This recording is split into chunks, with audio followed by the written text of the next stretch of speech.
समजा दुष्यंत तो रिपोर्ट घेऊन मीडियावाल्याकडे गेला तर? तो दुष्यंत पण खोटा आहे आणि ते रिपोर्ट पण खोटे आहेत. रिपोर्ट खोटा आहे म्हणजे स्वानंदी असं कधीच वागू शकत नाही. मलाही माहिती आहे स्वानंदी असं कधीच वागणार नाही. अरे पण ते लॅब रिपोर्ट तर आपण नाकारू शकत नाहीत ना. हा? अरे तो पुरावा आहे दुष्यंत जो दावा करतोय त्याचा. हे बघ, तो पुरावा काय माणूस नाही खोटं बोलायला. दुष्यंत त्याचा हक्क मागतोय.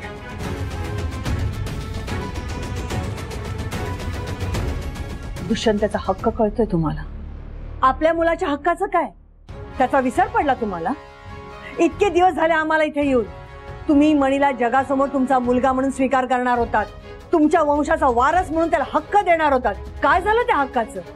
आम्हाला असं झुलवत ठेवणार आहात का तुम्ही? मला माझ्या मुलाचा हक्क हवाय. मी निर्णय घेतलाय.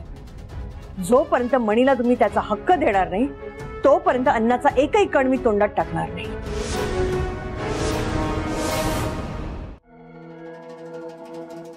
नीलम ये.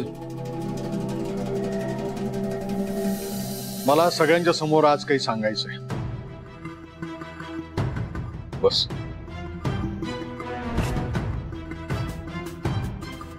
हे बघ, तुला आणि मणीला मी सरप्राईज देणार होतो.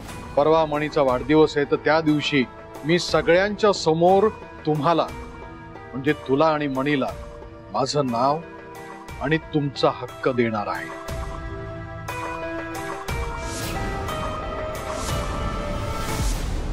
आता तरी नाश्ता करशील ना?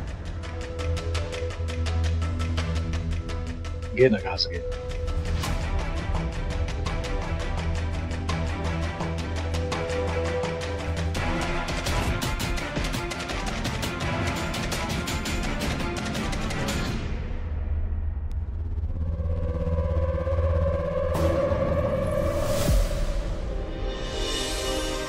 विचार करून करून डोकं फुटायची वेळ आली पण विचार थांबत नाही. मी का स्वानंदीच्या बाळाचा बाप म्हणून दुष्यंतला ऍक्सेप्ट करू शकत नाहीये?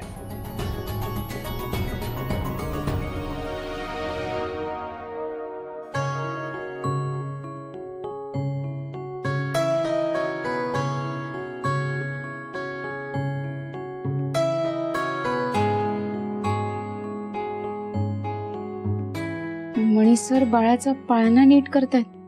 म्हणजे गेल्या अनेक दिवसात जे काही घडलंय तरीही त्यांचं आमच्या बाळावर प्रेम आहे. जाऊ दे, डिस्टर्ब नाही करत त्यांना.